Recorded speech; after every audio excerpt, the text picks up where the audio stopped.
a estudiar un tema de estudio hoy que le he titulado La diestra de Dios. ¿Cómo dije? La diestra de Dios. ¿Han escuchado esa palabra? La diestra de Dios. Ese texto, esa palabra causa en algunos una pequeña revolución en el contexto, porque muchos interpretan a una manera confusa la palabra diestra. Y quiero que nos quede claro a nosotros, para que cuando nos encontremos en ciertos dilemas, tengamos claridad de cómo la Biblia plantea la palabra diestra. Y cuando nos referimos a Dios, es la diestra de Dios. Amén. Dice la Escritura: no te apartes a diestra ni a siniestra. Está denotando un término muy humano en el cual el hombre conoce, el cual el hombre practica, y nosotros tenemos dos manos. Una es izquierda y otra es derecha. Esa palabra derecha está en el término diestra, ¿no? Y esta es siniestra. Entonces, de ahí se toman los términos, humanamente hablando, para definir. Pero vuelvo y repito, vamos a definir la diestra de Dios. Amén, hermanos. Vamos a la Escritura, por favor, San Marcos capítulo 16, versículos 19 y 20. Y vamos a enfatizar un poquito sobre este tema para que nos quede un poco más de claridad. Dice la Escritura: Jesús le dijo, Marcos 16, 19. Y el Señor, después de que les habló, fue recibido arriba en el cielo y se sentó a la diestra de Dios. Y ellos salieron y predicaron en todas partes, ayudándoles el Señor y confirmando la palabra con las señales que le seguían. Amén. Digamos amén. Amén. Gloria a Dios. Así que busqué esa palabra diestra de acuerdo al diccionario, porque nuestro lenguaje se regula ahí. Todo el lenguaje del español está direccionado. Está el diccionario de la Real Academia de la Lengua Española que define nuestro vocablo. Pero mirando un diccionario bíblico, esa palabra diestra, de acuerdo a ese diccionario cristiano, significa autoridad. Diestra significa autoridad, no significa derecha. Diestra significa autoridad máxima de Dios. Autoridad máxima de Dios. 2, significa poder y honor. 3, protección divina. Esta es una expresión metafórica que denota la fuerza activa de Dios para salvar y gobernar, siendo Jesús, tras su ascensión, quien ocupa el lugar del privilegio de acuerdo a la Escritura del término diestra.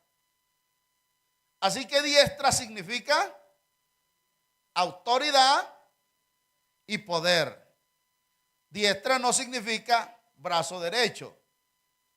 En el término de Dios, en el término cristiano, en el término bíblico o en el término teológico, diestra significa autoridad y poder. Amén, hermanos. Entonces vamos a encontrar esos términos bastante abundantes.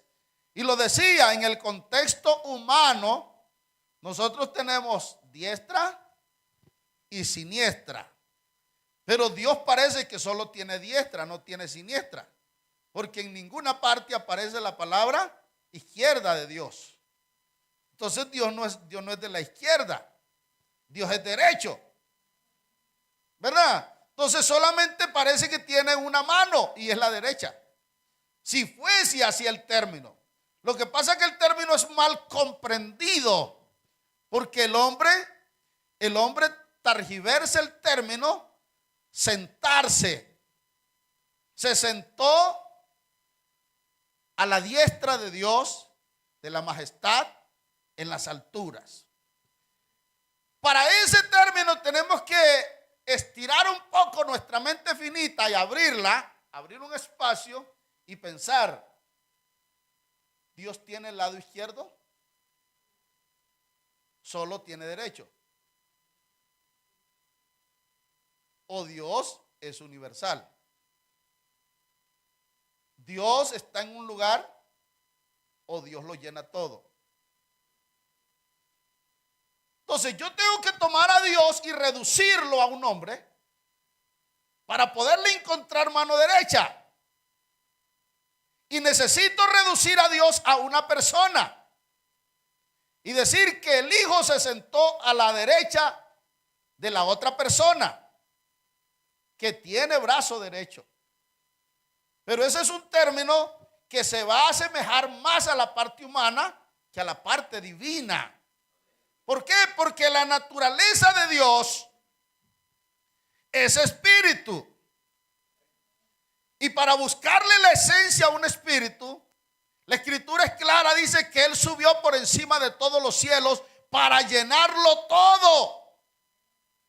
En otras palabras, el cielo está lleno de Dios y no hay lugar donde Dios no esté. Entonces, ¿cuál es el lugar que ocupa la derecha? Son términos, si ve, que se asemejan a la parte humana. Y al asemejarse a la parte humana, entonces yo le busco respuesta a lo espiritual en el contexto humano y no se asemeja así. Por eso es importante mirar la escritura. El texto dice, si alguno conoció a Cristo según la carne, ya no le conoce así. Porque Cristo dejó de ser hombre y se convirtió en Dios. ¿Verdad? Porque Él era Dios antes de ser hombre y volvió a su estado natural. Subió y se sentó a la diestra de Dios en la majestad, en las alturas. Está diciendo que el que subió llenó todos los cielos.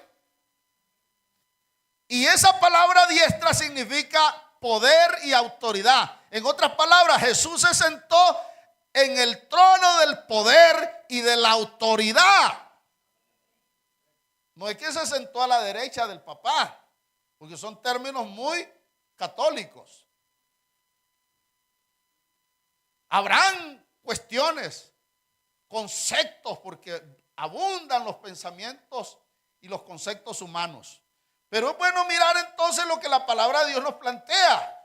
Jesús le dijo, ¿qué dijo Jesús de acuerdo a lo que dice la palabra de Dios? Mateo 26:64. Vamos a la Biblia. Tengo muchos textos para darles esta mañana y razones suficientes para que entiendan la palabra diestra. Mateo 16:64. Jesús le dijo, tú lo has dicho, y además os digo que desde ahora viene, veréis al Hijo del Hombre sentado a la diestra del poder de Dios y viniendo en las nubes del cielo. Sentado a la diestra del poder de Dios. Si lo refiriéramos a ese término derecha, estaríamos diciendo, Jesús se sentó al lado del brazo poderoso de Dios. Pero en realidad, ¿qué haríamos con alguien que es zurdo? Porque la fuerza de personas es en la mano zurda. Yo tengo un sobrino que tiene mucha fuerza con la zurda. Hemos hecho pulso. Con la derecha no tiene tanta. Pero agárrelo con la zurda, ese es el brazo fuerte de él. ¿Ya? Entonces se va a dar cuenta que Dios no se está refiriendo en sí a un brazo. Se está refiriendo al poder y a la autoridad de Dios. Es bueno que entendamos este término, Porque nos vamos a encontrar con pensadores ilusorios que no entienden la Biblia, sino que la tergiversan de manera confusa, porque tratan de sobrevalidar una doctrina llamada la doctrina de la Santísima Trinidad, que existen tres. Y con este texto le dan lugar a dos: Dios Padre y Dios Hijo. Y desconocen el término en el cual se significa totalmente. Diestra significa trono. Eso significa diestra. Diestra significa trono, significa poder. Cuando alguien se sienta en el trono, se sienta en el poder. ¿Han visto que cuando a un presidente lo juramentan, es cuando recibe el poder? El poder no lo recibió cuando ganó las elecciones. El poder lo recibió cuando lo juramentaron y se sentó en la silla presidencial. De allí emana su poder de autoridad notarial. De ahí entonces ahora él firma decretos.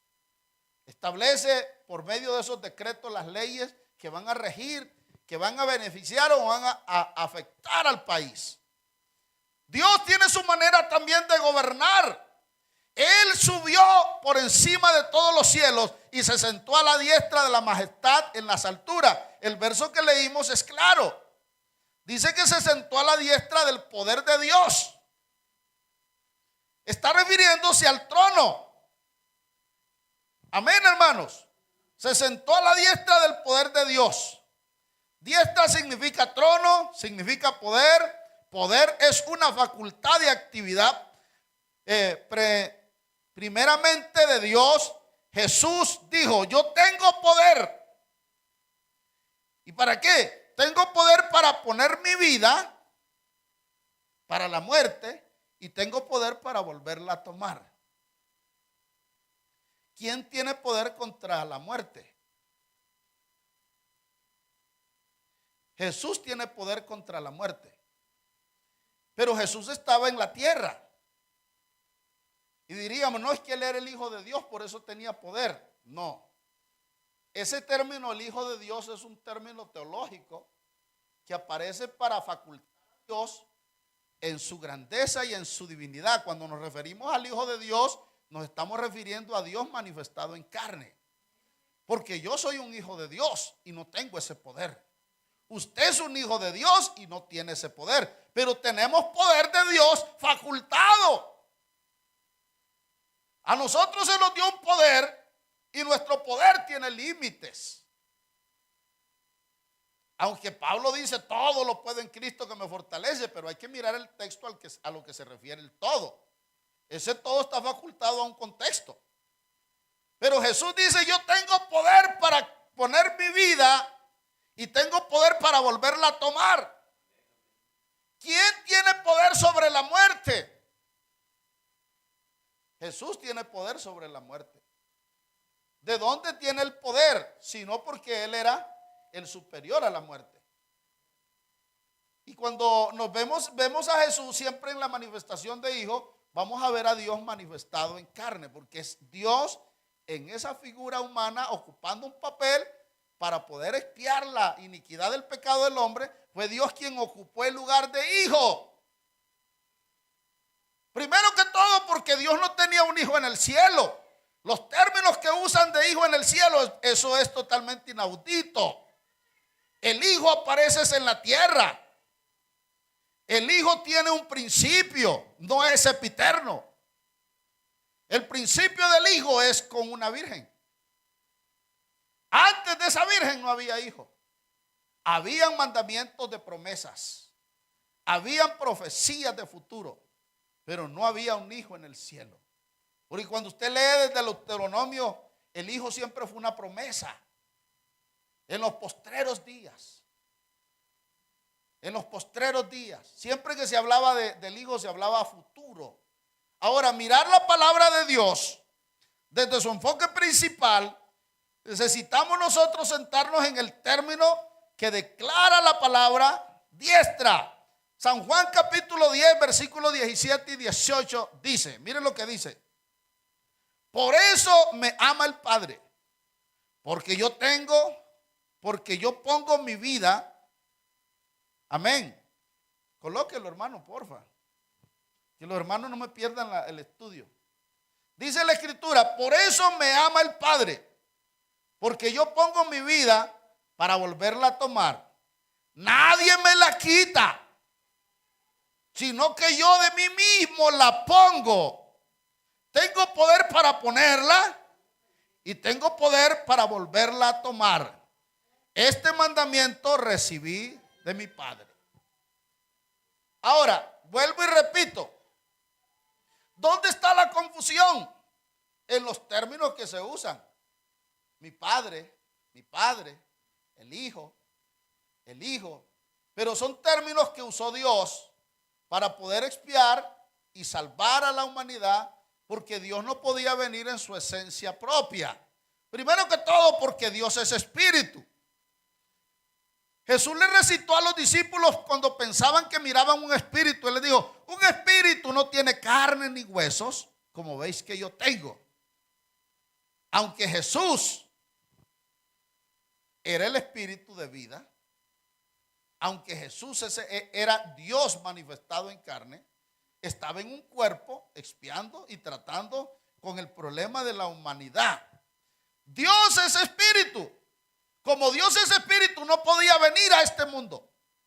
Y si venía a este mundo, no podía hacer nada, porque se requería de un cuerpo para el sacrificio por la iniquidad del pecado. Se necesitaba expiar el pecado. Entonces la Biblia es clara, dice, mas me preparaste cuerpo. Dios se prepara un cuerpo para poder venir, y el cuerpo que se preparó es el cuerpo de una mujer, ¿cierto? Y en ese cuerpo se mete Dios, y de ese cuerpo saca un hombre llamado el Hijo. Llamado el Hijo. Y de ese término hijo, de acuerdo al diccionario, hijo significa lo que nace. Hijo significa lo que es nacido. Por eso todos los hombres son hijos, porque todos nacieron. Y cuando se habla de Jesús, se habla como hijo porque nació. Pero recuerde que Jesús no era un hijo cualquiera.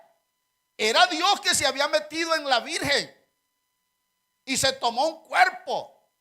Y de ese cuerpo estableció un método cómo aparecer entre los hombres. Se hizo el milagro. Por eso se le llama el milagro de la piedad. Y lo vamos a mirar en la palabra de Dios. Bendito sea el Señor. Hebreos capítulo 2, versículo 10 hasta el verso 15, dice la Escritura. Mire lo que la palabra de Dios dice.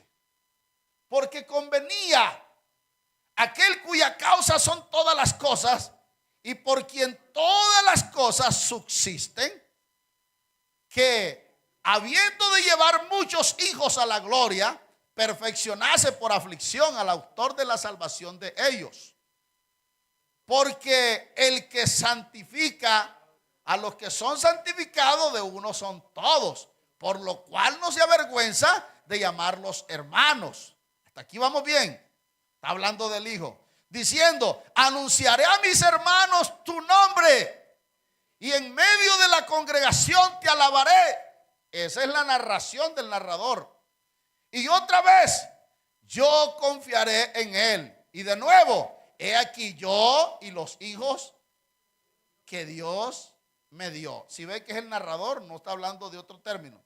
Así que por cuanto los hijos participaron de carne y de sangre, él también participó de lo mismo. ¿Para qué? Ese término él también, ahí lo vamos a hacer un paralelo ahí luego. Porque la palabra él, siempre que usa el término él, se está refiriendo a Elach, a Elohim, a él, al Señor. El término él se refiere a Dios. Para destruir por medio de la muerte al que tenía el imperio de la muerte, y esto es al diablo. Para eso Dios. Para eso Dios aparece y librar a todos los que por el temor de la muerte estaban durante toda su vida sujetos a servidumbre. Satanás había levantado un imperio llamado el imperio de la muerte, ya que el primer hombre fue vendido al pecado y con él en consecuencia el pecado pasó a todos los hombres y todos los hombres pecaron y todos estaban destituidos de la gloria de Dios. Y no había justo ni aún uno. No había quien hiciera lo bueno.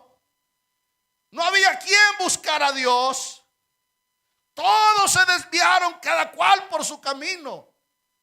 Mas Jehová cargó en él el pecado de todos nosotros. Así que esos términos se usan antes de que Jesucristo aparezca. No hay quien haga lo bueno. Y si usted lee ese texto y lo lee ahora, ese texto es texto pasado. No vamos a usar lo pasado para el futuro, porque ahora sí habemos gente que hacemos lo bueno. La iglesia es un pueblo bueno, un pueblo santo, un pueblo redimido, un pueblo consagrado.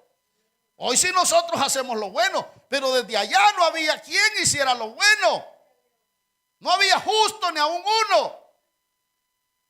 No había quien buscara a Dios. ¿Por qué? Porque el pecado había deteriorado totalmente la relación entre el hombre con Dios. Pero Dios se preparó entonces un método de rescate. Él se convirtió en hombre y se hizo hijo de hombre. Por eso es que aparece como nuestro hermano. Pero vamos a mirar más profundamente la Biblia, porque es bueno mirar los términos que usa la palabra de Dios. Por cuanto los hijos participaron de carne y de sangre, el que usa ese texto lo targiversa y dice que los hijos, entonces se refiere al hijo. Dios tenía un hijo y ese hijo también vino. Y está confundido porque Dios no tenía hijo. Dios mismo se hizo hombre. Dios mismo se hizo carne. En el cielo Dios no tenía ningún hijo. Y búsqueme en la Biblia donde usted quiera si hay algún hijo en el cielo. Y verá que no hay ningún texto que acerque la realidad de que Dios tuviese un hijo en el cielo. Nomás existen términos con especulaciones que las targiversan y lo sacan del contexto. Ved ahora que yo soy y no hay dioses conmigo, dice Jehová. Entonces dicen que el Dios Hijo estaba con el Dios Padre, creando la creación. Pero el texto dice que no habían dioses con él. ¿Verdad? Entonces es bueno mirar la palabra de Dios, porque dice, porque solo tú eres Dios. Solo tú eres Dios que vuelves al hombre hasta ser quebrantado y dices convertido los hijos de los hombres. No hay más Dios que Él. No hay más fuerte que Él. No hay roca como Él. Es decir, no existe ningún otro. Pero los textos aparentemente muestran como si en el cielo hubiese, pero no hay, porque lo sacan de contexto. La Biblia no se lee de manera aislada. La Biblia es un libro contextual y hay que tomar los contextos para definirlos. Este texto aplica con tal contexto. No me puede tomar el texto sin contexto porque se vuelve pretexto para muchos. Ahora, miremos la palabra de Dios. ¿Qué dice la Escritura? La Biblia dice, solo hay un Dios y solo hay un mediador entre Dios y los hombres, y explica y dice, Jesucristo hombre. No hay Jesucristo Dios como hijo. Pero allá aparece como Jesucristo Dios, el Padre. Eso ya es otro término. Pero cuando vamos a ver a Dios, Juan 4:24, Dios es espíritu, su naturaleza es espiritual. Entonces Dios ocupa un método para venir y salvar a los hombres, para que los que estaban durante toda su vida sujetos a servidumbre, estaban por el temor de la muerte, porque Satanás había puesto un imperio llamado el imperio de la muerte, y todos se morían. ¿Y quién no tenía miedo a la muerte? ¿Quién no le temía? Todo el mundo le temía. Pero la muerte recibió su solución. Jesucristo dijo: muerte, yo soy tu muerte, o sepulcro, yo soy tu aguijón. Fíjense que la muerte dejó de tenérsele miedo. Pablo dijo: para mí el vivir es Cristo. Y si Pablo lo dijo, Pablo dejó de tenerle miedo a la muerte. La Biblia dice que Jesús gustó la muerte. La Biblia dice, y los libros históricos dicen, que los primeros cristianos del siglo I morían en el círculo romano y no negaban a Jesús. Antes preferían morir por el evangelio. Significa que ya no le tenían miedo a la muerte, porque apareció la esperanza del sacrificio de Jesucristo. Bendito sea el nombre del Señor. Primera Timoteo 3:16, que todos lo saben. E indiscutiblemente grande es el misterio de la piedad. Dios fue manifestado en carne, fue justificado en el Espíritu, visto de los ángeles, predicado a los gentiles, creído en el mundo y recibido arriba. El que subió es el que había descendido. El que descendió es el mismo que también subió por encima de todos los cielos para llenarlo todo. Y a él están sujetos las autoridades, las potestades y los principados. Nadie es más grande que Jesús. Nadie.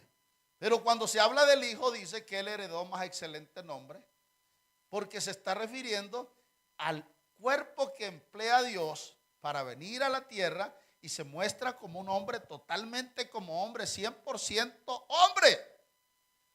Pero ese Hijo, llamado el Hijo de Dios, no era sino Dios manifestado en carne, de acuerdo al versículo. En la Biblia solo hay un Dios con D mayúscula. Dios. Este Dios que se escribe con D mayúscula es el que se manifestó en carne. Y la Biblia es clara. De acuerdo a San Juan capítulo 1 versículo 10.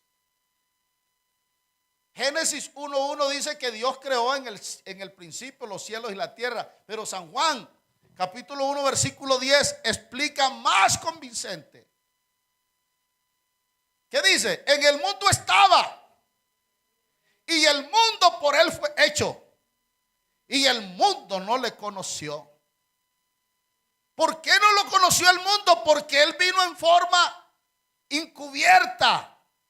Y lo dice Isaías: tú eres Jehová Dios que te encubres. Él se encubrió ¿cómo? En un cuerpo. Dios se metió en un cuerpo. Y a ese cuerpo se le llamó el Hijo de Dios. Pero era Dios manifestado en carne. Amén.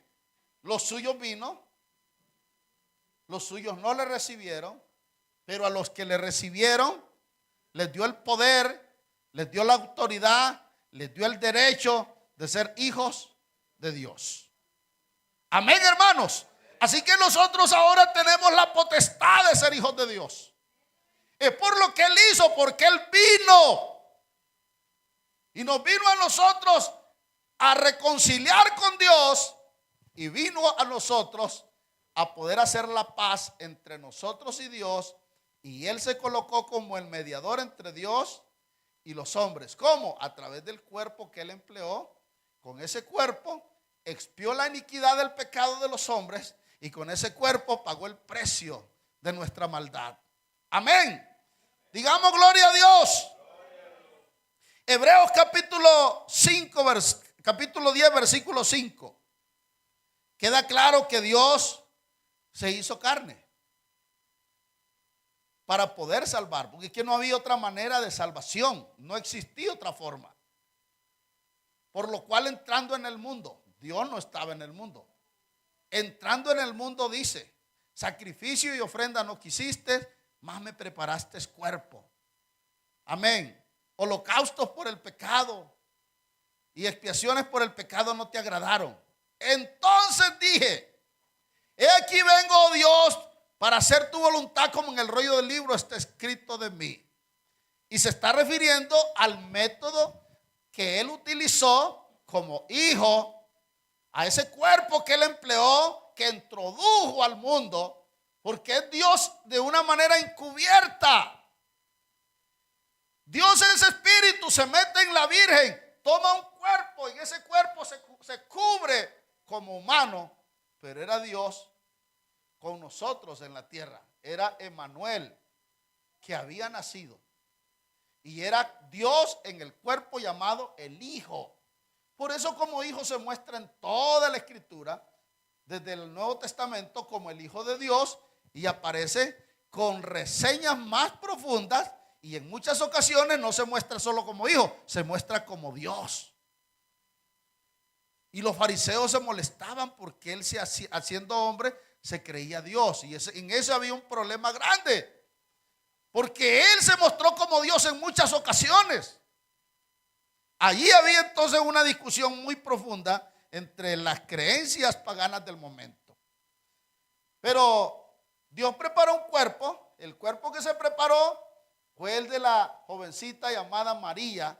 En ese cuerpo se mete Dios, se cubre de carne. Eso se llama el misterio de la piedad, porque es el milagro más extraordinario que se ha creado. Fíjese usted, sin haber un método humano, sin la biología de la reproducción humana, es imposible que se cree un niño. Se necesita un espermatozoide y un óvulo para crear. No existe otra manera de crear un hombre. No existe. Pero Dios utilizó ese óvulo de esa mujer y Él se metió ahí. Él se metió siendo espíritu y se hizo hombre, se hizo carne, dice el texto. Y nació entre los hombres. Y caminó como hombre en la tierra. Pero la Biblia es clara que dice que era Dios manifestado en carne. Amén, hermanos. Hebreos capítulo 1, versículo 2. Mira este texto, qué bonito es. Hebreos capítulo 1, versículo 2 al 8. En estos postreros días nos ha hablado por el Hijo, a quien constituyó heredero de todo y por quien asimismo hizo el universo, el cual siendo el resplandor de su gloria y la imagen misma de su sustancia, quien sustenta todas las cosas por la palabra de su poder, habiendo efectuado la purificación de nuestros pecados por medio de sí mismo, se sentó a la diestra de la majestad en las alturas, hecho tanto superior a los ángeles, por cuanto heredó más excelente nombre que ellos. Porque a cuál de los ángeles dijo Dios: jamás, mi hijo eres tú, yo te he engendrado hoy, y otra vez yo seré a él por padre y él me será a mí por hijo. Y otra vez cuando se introduce al primogénito en el mundo, dice: adórenle los ángeles de Dios. Ciertamente de los ángeles dice Él: el que hace a sus ángeles espíritu y a sus ministros llamas de fuego. Mas del Hijo dice, ¿qué dice del Hijo? Tu trono, oh Dios, por el siglo del siglo, cetro de equidad, esto es cetro de tu reino. Pero entonces la creencia de la famosa Trinidad es que Dios el Hijo es un Dios aparte del Dios el Padre. Y entonces distorsionan la doctrina, porque en realidad en la Biblia solo hay un Dios. El mandamiento dice que solo existe un Dios. ¿Ya? Oye Israel, el Señor nuestro Dios, el Señor uno es. Solo existe un Dios. No hay dos, no hay tres. Esa doctrina se cae por su propio peso, porque intentan darle validez a textos que los targiversan. Y es bueno que nosotros miremos a cuál de los hijos dijo, a cuál de los ángeles dijo Dios: mi hijo eres tú. Pero cuando introduce al primogénito, hablando de Jesús, cuando introduce al unigénito hijo, entonces dice: adórenle los ángeles de Dios. Y del Hijo se dice: tu trono, oh Dios. No lo enfoca como un hijo, lo enfoca como Dios. Tu trono, oh Dios, por el siglo del siglo. Esto es trono de equidad. Esto es, hermano, cetro de tu reino. Amén. Digamos gloria a Dios. Hablar de la diestra de Dios es claro que se refiere al poder, no a la derecha. Cuando nos referimos a Dios, diestra no significa derecha de Dios. Diestra significa el poder de Dios. Así que cuando Jesús subió, se sentó en el poder, se sentó en el trono. No vamos a encontrar en la Biblia 2 tronos, ni vamos a encontrar en la Biblia 3 tronos. En la Biblia solo hay un trono. Apocalipsis capítulo 4, versículo 2. Solo hay un trono. Entonces, cuando las personas hacen a Dios un hombre, al Hijo de Dios otro hombre y al Espíritu Santo una paloma, entonces ellos intentan validar 3 dioses que no tienen validez. En realidad, para que hayan 2 hombres sentados en un mismo trono, eso es inaudito. Porque tendrían que decir que Dios es el Espíritu y que el Hijo es carne y que el Espíritu Santo también es Espíritu. Cuando eso también se sale de su contexto. Porque resulta que Dios, que es Espíritu, cuando se refiere a Jesús también se refiere que es Espíritu. Amén. Al instante yo estaba en el Espíritu, dice Juan, y aquí un trono establecido en el cielo y en el trono uno sentado. ¿Cuántos habían? Y el que subió es el que se sentó. Así que el que estaba sentado es el que subió, era Jesucristo. Amén, hermanos. Porque Él se sentó en el trono, en la majestad, en las alturas. Allí estaba sentado Él, de ahí gobierna Dios. Bendito sea el nombre de Jesús. Pero hay unos textos que hacen daño en algunas personas que tratan de validar la Trinidad desde este contexto. Salmo capítulo 110. Mire este salmo. Usan este texto para validar. Salmos capítulo 110, verso 1. Jehová dijo a mi Señor: siéntate a mi diestra hasta que ponga a tus enemigos por estrado de tus pies. En otras palabras, dicen ellos, el Padre dijo al Hijo: siéntate a mi diestra. Y queda claro que diestra no significa derecha. Pero ellos toman el término derecha para definir la palabra diestra por un solo texto que existe. Ahora se los voy a mostrar. Ese texto existe y lo descontextualizan. ¿Por qué? Porque se toma desde el contexto natural, desde el contexto humano. Y yo no puedo aplicar el contexto humano al contexto divino. Yo no puedo colocar lo humano a lo espiritual. Lo espiritual es una cosa y lo humano es otra cosa. Y hay que definir los términos. Y cuando vemos a Jesucristo como hombre, es una cosa, pero ver a Jesucristo como Dios es otra cosa. Amén, hermanos. El contexto de la diestra. Miremos estos otros textos. Hechos capítulo 2, versículo 33 al 35. Mire el contexto, cómo se ve. Ese contexto del Salmo 110, el apóstol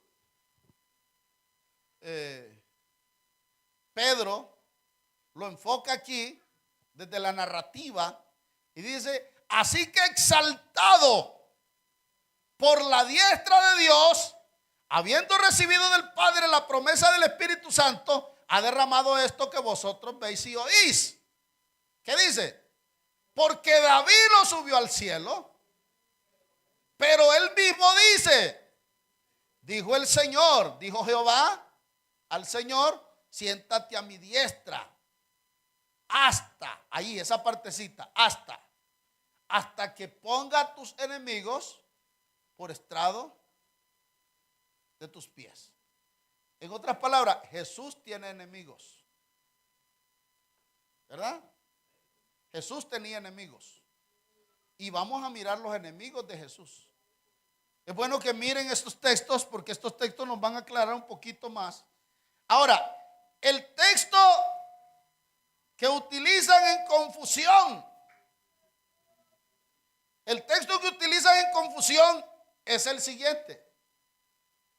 Pero cuando Pedro está utilizando, hablando de la muerte de Jesús, porque Pedro está relatando la muerte de Jesús, que descendió al Hades y que allá se enfrentó a la muerte, que allá suprimió a la muerte, y entonces usa estos versículos para definir sobre la palabra diestra que él utiliza ahí. Dice, así que exaltado por la diestra de Dios. Entonces diríamos que la exaltación se refiere al brazo derecho. Al brazo derecho de Dios, pero no se refiere al brazo derecho de Dios, sino que se refiere exaltado por la grandeza de Dios, exaltado por el poder de Dios, exaltado por la gloria de Dios. A eso se está refiriendo la palabra diestra. Exaltado por el poder de Dios. Bendito sea el Señor. Habiendo recibido del Padre la promesa del Espíritu Santo, ha derramado esto que vosotros veis y oís. Y allí hay otro término que también causa confusión, que Jesús recibió la promesa del Espíritu Santo. ¿Ya? Pero el texto es claro, ese texto se apega a un contexto más en Hechos capítulo 10 y lo aplica diciendo que Jesús fue ungido con el Espíritu Santo. Jesús no fue lleno, Jesús fue ungido, porque la palabra unción es una cosa y la palabra bautismo es otra cosa, o la palabra llenura del Espíritu Santo o el don del Espíritu Santo, que son los términos que se utilizan para la llenura. Pero la unción se apega a unas palabras en el Antiguo Testamento. Unción era que a la persona le untaban en el lóbulo de la oreja derecha, en el pulgar de la mano derecha y en el dedo gordo del pie derecho, y a la persona le rociaban aceite en la cabeza. A eso se le llamaba unción. ¿Me están entendiendo? A eso se le llamaba unción. Eso era totalmente externo. A las ovejas las ungían con aceite, toda la cabeza de ellas y las orejas y las narices las ungían. La ungían con aceite porque las moscas les producían gusanos. Y el aceite ayudaba. Con ese mismo aceite le ungían las heridas. Pero todo era externo. Y entonces tomé nomás esta partecita para que usted no pierda de vista esos textos, porque esos textos causan confusión en el estudio de algunas personas que tienen el criterio de la Trinidad. Hechos 10, 37 creo que está, donde declara cómo Dios ungió. Ahí está, ¿ves? 38. Vosotros sabéis que se ha divulgado por toda Judea, comenzando desde Galilea, pues después del bautismo de Juan, después del bautismo que predicó Juan, cómo Dios ungió. Y este texto les causa confusión a los que no leen bien, porque dicen que Dios ungió a Jesús. Si Jesús fuese Dios, ¿cómo es que Dios lo va a llenar con el Espíritu Santo? Pero el texto no está diciendo que lo llenó, dice que lo ungió porque él era sacerdote. Jesús era sacerdote y el sacerdote debía recibir la unción. Jesús era profeta y como profeta debería recibir la unción. Por esa razón lo ungen. Y Dios lo ungió con el Espíritu Santo. Y el texto dice cuándo fue que lo ungió. Dice que Jesús salió del agua y el Espíritu Santo descendió sobre, no dentro. El Espíritu Santo descendió sobre Jesús. Por eso la palabra unción es externa y la palabra don es interno. La palabra llenura es interno. Amén. La palabra bautismo, cuando se refiere al bautismo, se refiere de una llenura profunda. Amén, hermanos. Bendito sea el Señor. Es una sumersión total. Pero qué bueno que entendamos entonces a lo que se refiere esto, a la exaltación. Referirse a la exaltación por su humillación. Colosenses capítulo 2, versículo 12. Dice, ya voy a terminar, denme unos minuticos. Colosenses 2:12. Sepultados con él en el bautismo, en el cual fuiste también resucitado con él mediante la fe en el poder de Dios que le levantó de los muertos. Dios que usó poder o brazo. Entonces, ahí explica la Biblia que Dios le levantó con el poder. Ese término se refiere más a poder, no se refiere a brazo.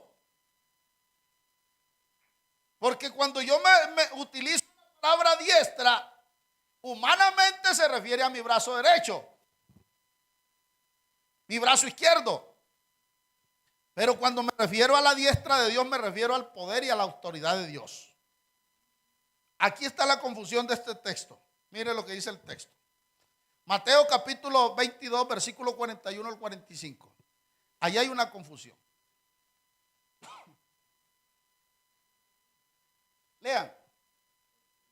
Y estando junto a los fariseos, Jesús les preguntó. ¿Qué les preguntó?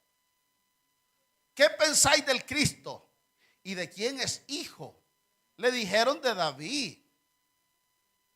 Él les dijo, pues como David en el Espíritu le llama Señor diciendo, dijo el Señor a mi Señor, siéntate a mi derecha hasta que ponga a tus enemigos por estrado de tus pies. Si ve que la narrativa se está definiendo, Jesús está utilizando el texto allá para definir a los fariseos el término derecha. ¿Por qué? Porque para ellos era complejo entender la palabra diestra, poder. Entonces Jesús les usa un término humano diciendo que David que no había subido al cielo, pero en el Espíritu David le dijo Señor. Y es que resulta que la creencia, de acuerdo a lo que hemos visto, estamos mirando que se llaman las raíces, ¿no? El linaje. Resulta que el linaje de Jesús es hijo de David, el linaje. Y entonces usted se pregunta, ¿un papá le puede llamar Señor a su hijo? Entonces Jesús les pregunta, ¿por qué pues David le llama Señor a Jesús? Es una buena pregunta, ¿verdad? Y ahí ellos se quedaron mudos sin saber responder. ¿Cómo es que David le llama Señor? Dijo el Señor a mi Señor. Mi Señor es Jesús. Y David le llama a mi Señor. Si él era hijo. Entonces, si ve, el problema es la interpretación. Jesús narrándoles esa historia, se las hace más literal a ellos, más humana a ellos. Y le dice que dice el texto, siéntate a mi derecha hasta que ponga a tus enemigos por detrás de tus pies. Esa narrativa está enfocando un término más humano para que ellos lo entiendan. Pero Jesús, quien no era solamente hijo de David, sino que Jesús es el padre de David al revés. ¿Me están entendiendo? Porque cuando Jesús se refiere a Abraham, dice, Jesús se considera hijo de Abraham. Y entonces dice, Abraham me vio y se gozó de haber visto mis obras. Y ellos dijeron, no tienes ni 40 años, ni 50 años. Y dices que has visto a Abraham. Si Abraham existió hace casi 1000 años. Y tú dices que lo has visto. Claro, ellos no conocían su trascendencia, de dónde él venía. Porque de él siempre se referían de la parte humana. Nunca se fijaron en la parte espiritual, siempre se fijaron en el hombre. No se miraron en lo profundo que era. Amén, hermanos. Digamos gloria a Dios. Voy a ir concluyendo, espero que quede claro. En estos versos, Mateo interpreta la palabra diestra como derecha. El texto dice, aunque David no subió al cielo, pero en el Espíritu le llama Señor. Si Jesús era hijo de David, ¿por qué el padre David le llamaría Señor? El Señor significa Ese término significa amo. Señor significa patrón. Señor significa dueño. Señor también significa Adonai. Y Señor significa Dios. ¿Me están entendiendo? Todos esos términos, Señor, están definidos desde el idioma hebreo. Si Jesús se sentó a la derecha, es bueno que demos el relato, no solo lo que Mateo explica, sino más bien lo que declara Juan. Ese texto dice que él subió al cielo y se sentó a la diestra de Dios. Pero vamos al cielo, subimos hasta el cielo por medio del Espíritu Santo y vemos que en el cielo no hay dos tronos. Y vemos que en el cielo no hay dos sentados. Vemos que en el cielo solo hay uno sentado, de acuerdo a Apocalipsis 4:2. Solo hay uno sentado. Así que él se sentó fue en el trono, no en un trono, sino en el trono de Dios. Amén, hermano.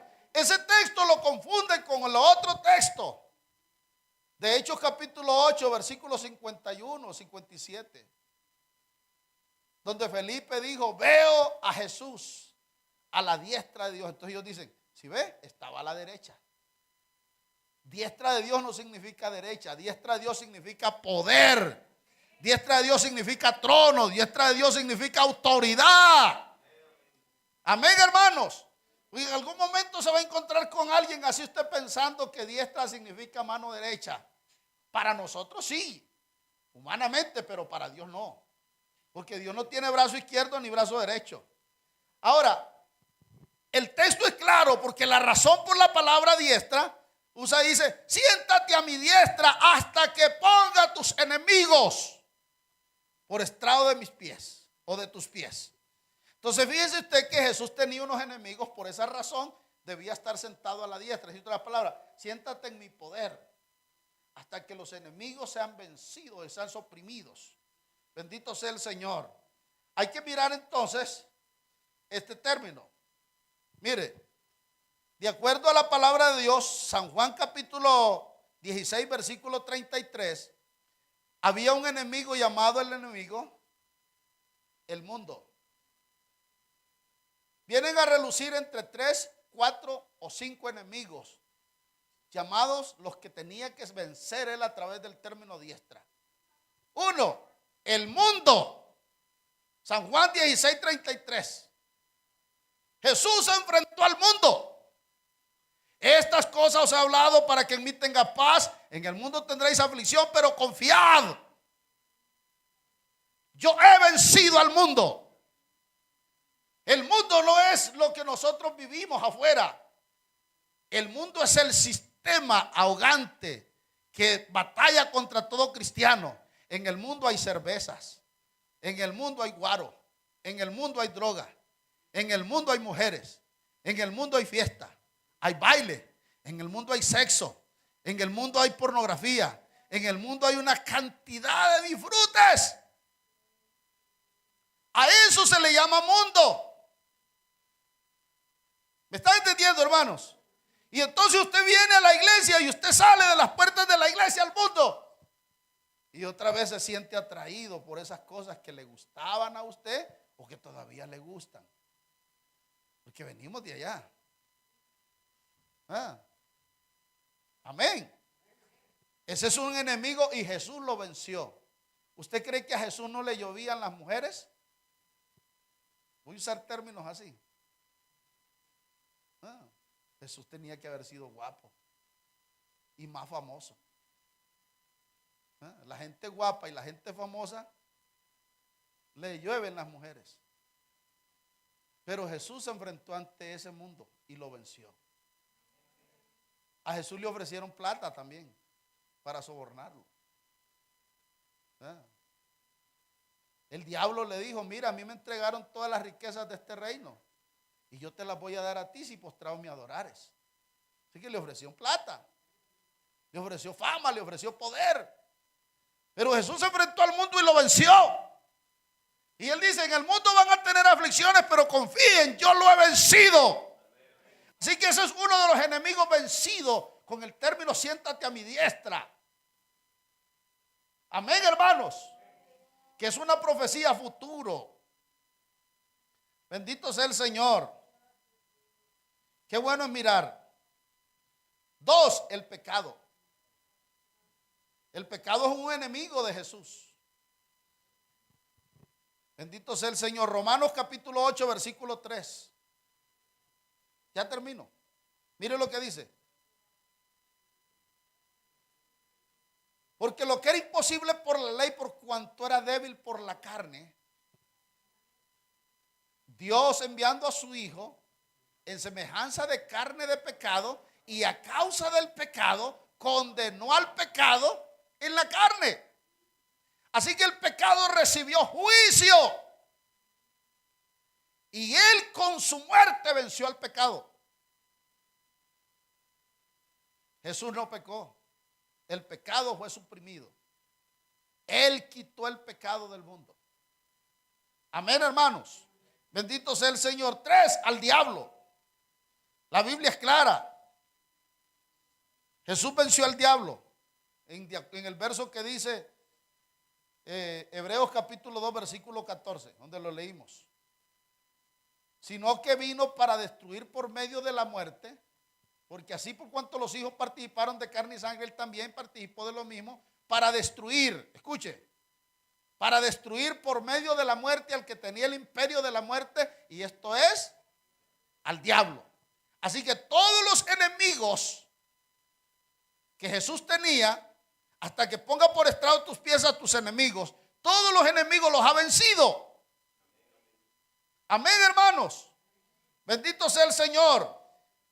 Y hay un enemigo que aún falta para que se termine el término, la palabra diestra.